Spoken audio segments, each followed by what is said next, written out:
গত 15-16 বছর প্রচুর লেখালেখি করেছি, অনেক কথা বলেছি, অনেক বলেছি যে একটা স্বৈরশাসক, এই ধরনের স্বৈরশাসক যখন পড়ে যায়, পড়ার আগে সমস্ত দেশকে প্রশ্ন চলে যায়। আজকে তাই হয়েছে, না তো আমার এখানে থাকার কথা নয়। প্রায় 2000 তরুণরা রক্ত দিয়েছে অকাতরে, অসম্ভব। আমি নিজের চোখে যেগুলো দেখেছি এবং চট্টগ্রামে দেখতে পেরেছি, অসম্ভব। যে কারণে আমি বাধ্য হয়ে বলেছিলাম সেনাবাহিনীর উদ্দেশ্যে আর গুলি করবেন না। তরুণ অফিসারদের বলেছিলাম নট টু টেক অর্ডার্স। এবং 4 তারিখে 5 তারিখে একটু প্রসেশন হয়েছিল, তারপরে তো যা হওয়ার হয়েছে। আমি এই কথাগুলো কেন বলছি, আমি যখনই কোথাও যাই আমার এই কথাই মনে পড়ে যে আমাদের তরুণদেরকে যাদেরকে অনেকেই মনে করছেন যে বিশেষ করে যে এখন বর্তমান যুগে তারা হয়তো দেশের প্রতি ওইখানে চিন্তা করে না যতটুকু আপনারা করেছেন, তার চেয়ে বেশি তারা চিন্তা করে। আজকে আমি মনে করি যে আমরা সবাই ওন করি ওই রক্ত ত্যাগ। একই সাথে যারা গত 15-16 বছর নানান ধরনের নির্যাতিত হয়েছে তাদের কথাও আমরা স্মরণ করি। এখানে লিটন আছেন, নূর মোহাম্মদ, ওনার সাথে আমার অনেক পুরনো পরিচয়, বেশ অনেক পরিচয়, মনে হয় 15-20 বছর, তো 20 বছর তো হবেই। এবং খুব ঘনিষ্ঠ না হলেও মাঝে মধ্যে আমাদের সাথে কথাবার্তা হতো এবং মাঝে মধ্যে দেখা হতো। আমি ঠিক জানতাম না যে উনি এই কলেজের কৃতি সন্তান। আমি এই শহরে কিন্তু ছিলাম 3 বছর ছিলাম, এবং সেটা অনেক আগে, 77-79। আমি সকালবেলা ওই জায়গাটা দেখতে গেছিলাম যেটা আমি তৈরি করেছি, যেটা এখন বর্তমানে আপনার বিডিবি সেক্টর দেখছেন। এটা বিডিআর সেক্টর হেডকোয়ার্টার ছিল, আমি সেক্টর কমান্ডার ছিলাম তখন এটা তৈরি হয়েছে। ওই সেক্টরে একটি মসজিদ আছে। এই মসজিদটি তৈরি করার পিছনে আমার চেয়ে বেশি অবদান ছিল খুলনা নগরবাসী। আমার সাথে তাদের এত ভালো সম্পর্ক ছিল ওই সময় যে আমি যখন মসজিদটি তৈরি করি আমি সবার কাছ থেকে অনুদান চেয়েছিলাম। এবং আপনারা শুনে আশ্চর্য হবেন, টাকা দিয়ে নয়, আমি বলেছি টাকা চাই না। ইট, পাথর, লোহা, লক্কর যা যা লেগেছিল সবই কিন্তু খুলনাবাসী লোকে দিয়েছিল। এবং আমি মসজিদটি যখন শুরু করি তখন বলেছিলাম এটা সমগ্র খুলনাবাসীর জন্য উন্মুক্ত, জুমার নামাজ পড়েন, যেটাই পড়েন সব উন্মুক্ত। আমি এই শহর সম্বন্ধে জানি, অবশ্য অনেক দিন পরে এসেছি, কিন্তু সুন্দরবন কলেজ আমার খুব একটা চোখে পড়ে, কারণ আমি এদিকে খুব কম আসতাম। তো অফকোর্স বড় কলেজগুলো তো আছে, কিন্তু সুন্দরবন কলেজের যে অস্তিত্ব এটা আমি অনেক পরে জেনেছি। এবং যিনি আসতে পারেননি, যার কথা বলেছেন মিস্টার লিটন, আমাকে আজ থেকে 3 মাস আগে উনি বলেছেন যে জানুয়ারির 3 তারিখ আপনাকে আসতে হবে। সে আমাকে বলতে হেলিকপ্টার আসেন, যে আমি হেলিকপ্টারে চলে রাস্তা যেতে ভালোবাসি, কারণ আমি কোথাও কোথাও থামি, কোথাও কোথাও বসি, কোথাও বসে সাধারণ লোকের সাথে বসে একটু চা খাই, ওটা আমার কাছে ভালো লাগে। হেলিকপ্টারে চড়ে আসলাম, এখান থেকে চলে গেলাম, তার ঠিক আপনি আমার লাইফ কখনো পছন্দ করি। এইগুলো কথা এই জন্য বলছি যে আমি এখানে এসে অত্যন্ত আপ্লুত হয়েছি যে এই পরিবেশে এত, এটা কলেজ বলতে গেলে যেরকম হওয়ার কথা সেরকম হয়নি। কারণ এটা 1969 সালে যখন হয় তখন বোধহয় এটা এতটুকুই জায়গার ভিতরে কয়েকজন বিদ্যুৎসাহী লোক এটাকে তৈরি করেছিলেন।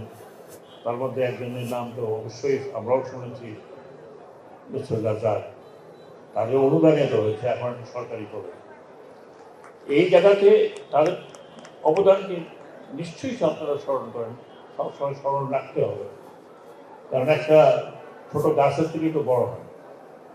তো সেটা আশা করি যে আমি অত্যন্ত আনন্দিত হয়েছি যে শুধু ওনারা 3 জন এখানে বসেন তারাই নয়, দুইজন বিশেষ করে সামনে যারা আছেন তারাও অত্যন্ত কৃতি ছাত্র এবং আপনারা সমাজে অবদান রেখে যাচ্ছে, পলিটিশিয়ান হিসাবে, ব্যবসায়ী হিসাবে অথবা সমাজ এইভাবেই হয়। যে মনে হয় যে ছোট কলেজ, কিন্তু অনেক বড় বড় লোকের জন্ম দেয় সমস্ত কলেজ। আমি সুন্দরবন কলেজের অতীত জেনে এবং বর্তমান জেনে অত্যন্ত আনন্দিত হয়েছি। ডিজাইন, এলিগেন্স, বিউটি, সেরা পণ্য সবার জন্য জেভিকো। এখানে আমি নিজেও যদি বলেন, আমি যেখানে চাকরি করেছি, সেনাবাহিনীতেও চাকরি করেছি, বিজিবিতে, বর্তমান বিজিবি বিডিআরে চাকরি করেছি। যেখানে গিয়েছি আমি চেষ্টা করেছি উইদিন মাই লিমিট কিছু তৈরি করতে, কিছু সুন্দর করতে, কিছু বড় করতে। এটা সাক্ষী খুলনাতে আছে, আপনারা বিজিবি হেডকোয়ার্টার গেলে দেখবেন যে কতখানি, যদিও কেউ হয়তো জানে না, কিন্তু কেউ জানে না, কোথাও আমার নাম নেই কিছুতে। আমি মংলা পোর্টের চেয়ারম্যান, যেহেতু আমি সরাসরি ওই মন্ত্রণালয়, আমি মংলা পোর্টের চেয়ারম্যানকে আজকে বলেছি সকালবেলা যে এক সময় এখানে মংলা পোর্টের অফিস ছিল, যেই অফিসে মাধ্যমে আমি তো তখন অন্যভাবে দেখেছি যে অফিসের মাধ্যমে এখানে যারা পোর্টের সংক্রান্ত ব্যবসা করত, শিপিংয়ের সাথে যারা ব্যবসা, এজেন্ট হিসাবে যারা ব্যবসা, স্টিভেডের হিসাবে যারা ব্যবসা, তাদের ব্যবসা কেন্দ্র ছিল কিন্তু মংলা পোর্টের অফিস। আমি জানি না সেই অফিসটা এখন নেই, আমি জিজ্ঞেস করেছিলাম, চেয়ারম্যান সাহেব বললেন এখানে অফিসটা নেই, এখানে ইঞ্জিনিয়ার অফিস আছে। আমি ওনাকে অনুরোধ করেছি যে যা প্রয়োজন হয় মন্ত্রণালয় হেল্প করবে, এই অফিসটি খুলনাতে হতে হবে। কারণ আমরা আপনাদের সহায়তায়, অন্তত আমি মাত্র 4 মাস এই মন্ত্রণালয়ে আছি, যদিও এগুলো টেম্পোরারি, কতদিন আমি মন্ত্রণালয়ে থাকবো কি থাকবো জানি না, আমি কতগুলো ভিত্তি গড়ে দিয়ে যাচ্ছি। যেমন মংলা পোর্টের চেয়ারম্যান আমাকে আপনার সামনে বসা, তিনি বলেছেন যে তিনি এই অফিসটি এখানে আনার শিফট করার চেষ্টা করবেন, এবং মন্ত্রণালয় থেকে যা যা সহযোগিতা দরকার আমি বলেছিলাম দেব। কারণ মংলা পোর্ট আপনাদের পোর্ট, খুব আমাদের দেশের পোর্ট, কিন্তু খুলনার পোর্ট, এটাকে বাঁচিয়ে রাখা, এটাকে আরও ভাইব্রেন্ট করার দায়িত্ব কিন্তু আপনাদের। আমি ইতিমধ্যেই আমাদের একটি প্রকল্প যাচ্ছে, এই প্রকল্প নিয়ে নানান ধরনের কাহিনী আছে, জিও পলিটিক্যাল কাহিনী আছে, সেগুলো আপনাদের সামনে বলতে চাই না, আপনারা বুঝতে পারেন। আমি চেষ্টা করছি যে এখানে কন্টেইনার টার্মিনাল যেন হয়। কন্টেইনার টার্মিনাল যদি না হয়, অনেক দেরি হয়ে গেছে। মংলা পোর্টের 72 বছরের ইতিহাস। আমি সেদিন পোর্টে গেছি, আমি সারাদিন কাটিয়েছি পোর্টে, এবং পোর্টের আশেপাশে কিছু উন্নতি করার জন্য আমি চেয়ারম্যান মহোদয়কে অনুরোধ করেছি, তিনি কাজ করছেন সাথে সাথে। এবং আমি বলেছি কোথার থেকে লোক আনা লাগবে না, কুয়েট থেকে নিয়ে আস, তারা ডিজাইন করে দিবে।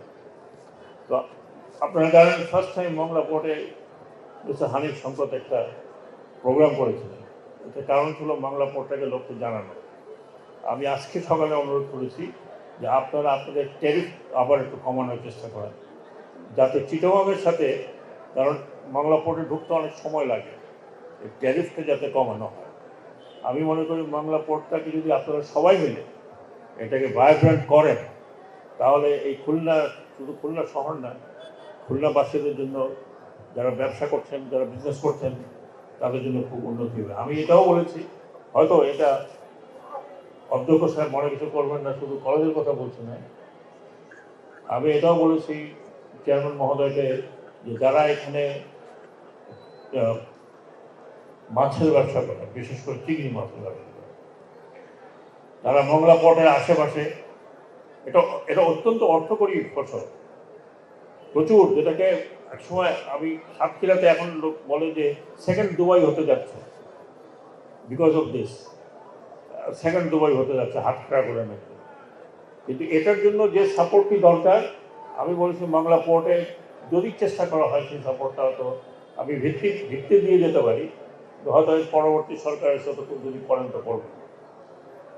তো খুলনায় অনেক অবদান রয়েছে এই দেশে, এবং এই কলেজের অবদানও রয়েছে অনেক বেশি, এবং এই কলেজে অ্যাকচুয়ালি আমি ফ্র্যাঙ্কলি স্পিকিং, প্রথম যখন লিটন আমাকে বলেছে, আমি একটু গড়িমসি করলাম। গড়িমসি করেছি একটি কারণে, আমি প্রধান অতিথি হতে আমার ভালো লাগে না। ভালো লাগে না এই জন্য যে সবার শেষে কথা বলতে হয়, আর অনেকক্ষণ বসে থাকতে হয়, ওই চারিদিকে তাকাতে হয় না, মাথা নিচে কিছুক্ষণ বসে থাকতে হয়। আমি প্রধান অতিথি বললে খুব বিনয়ের সাথে বলি, ভাই আমি হতে চাই না, এমনি ডাকেন, বসবো, গল্প করবো। তারপরেও 3 মাস আগে যখন বলেছে, আমারই একজন ছোট ভাইয়ের মতো এই কলেজেরই ছাত্র, তো তার অনুরোধ আমি, তারপরে আমাকে গত কয়েকদিন আগে আমার বাসায় গিয়েছিলেন দুজন এই কলেজের প্রাক্তন ছাত্র।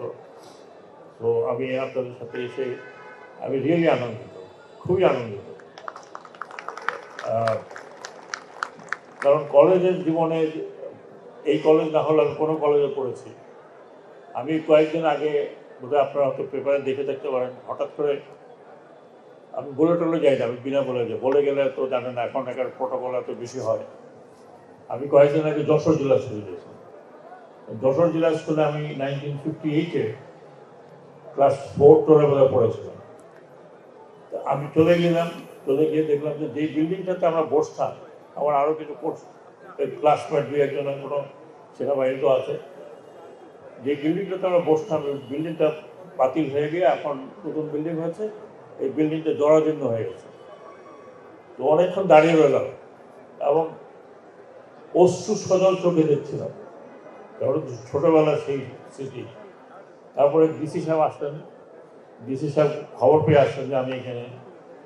তখন আমি ডিসি সাহেবকে বললাম, ডিসি সাহেব আপনি তো অনেক কিছু করলেন যশোরে, আপনারা অনেক কিছু করেছেন, কালেক্টরেটটা এত সুন্দর করেছেন, তাহলে আপনার এই বিল্ডিংটাকেও একটু প্রিজার্ভ করেন।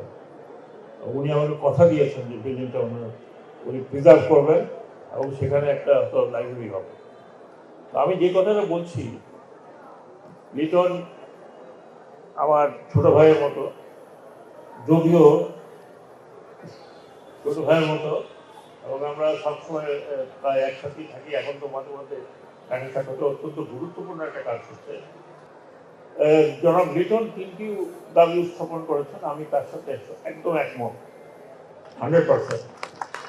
যেহেতু আমি আপনাদের কথা দিয়ে যেতে পারছি না আমি কিছু করতে পারবো, আমি অন্তত এইটুকু কথা দিচ্ছি যে এডুকেশন মিনিস্ট্রিতে আমি একটি দাবি দেব।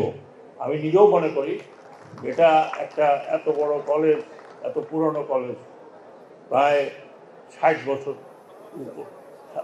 ও 60 বছর, 56 মানে 60। এইরকম একটা কলেজ, এইরকম পরিবেশ, আরও ভালো পরিবেশ হওয়া দরকার। এবং আপনারা যেটা পিছনে বললেন যে 32% জায়গা, এটা যদি খাস জায়গা হয় তাহলে তো ডিসি মহোদয় এখানে আছেন এবং প্রশাসন এখানে প্রাইভেট হয়ে গেছে। প্রাইভেট হয়ে গেলে আপনাদেরকে এটা তো সরকারিভাবে এক্সচেঞ্জ হবে অথবা কিনতে হবে। এটা হয়তো আপনারা তাদের সাথে কথা বলতে পারেন, এবং এটার জন্য ফান্ডের প্রয়োজন হয়, সেটা সরকারিভাবে এত এত ফান্ড আমরা তছনছ করেছি, এটুকু ফান্ড আমরা শিক্ষার জন্য দিতে পারবো না, আমার মনে হয় না। আমি নিশ্চয়কে বলবো যে প্লিজ আমাকে একটু লিখিত দেবেন, বা এখনই যদি লিখিত দেন, আমার পিএস এখানে আছেন, তার হাতে দেন। আমি ওয়াহিদুদ্দিন মাহমুদ সাহেবের ব্যক্তিগতভাবে এই দাবিগুলো বলবো। নিশ্চয়ই এই কলেজের সম্প্রসারণ প্রয়োজন। সর্বশেষে আমি আপনাদেরকে আবার অভিনন্দন জানাচ্ছি, প্রচুর অভিনন্দন জানাচ্ছি।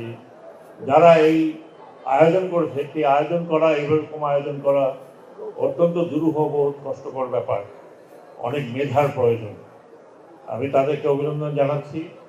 আমি কলেজ কর্তৃপক্ষকে অভিনন্দন জানাচ্ছি আয়োজন করার জন্য। আমি যারা এখানে আমাকে গাঢ়ভনা দিয়েছেন সেই বিএনসিসি ক্যাডেটদেরকে অভিনন্দন জানাচ্ছি। অত্যন্ত সুন্দর, অত্যন্ত চৌকস ছিলেন তারা। আরও অভিনন্দন জানাচ্ছি দেশের এই শহরের অগণিত মানুষকে, যারা এই কলেজে ডেফিনেটলি কন্ট্রিবিউট করবেন এবং এই কলেজের উন্নতি সাধন করবেন। আমি বিশেষ করে অত্যন্ত কৃতজ্ঞ যে আপনারা আমাকে এখানে আমন্ত্রণ জানিয়েছেন।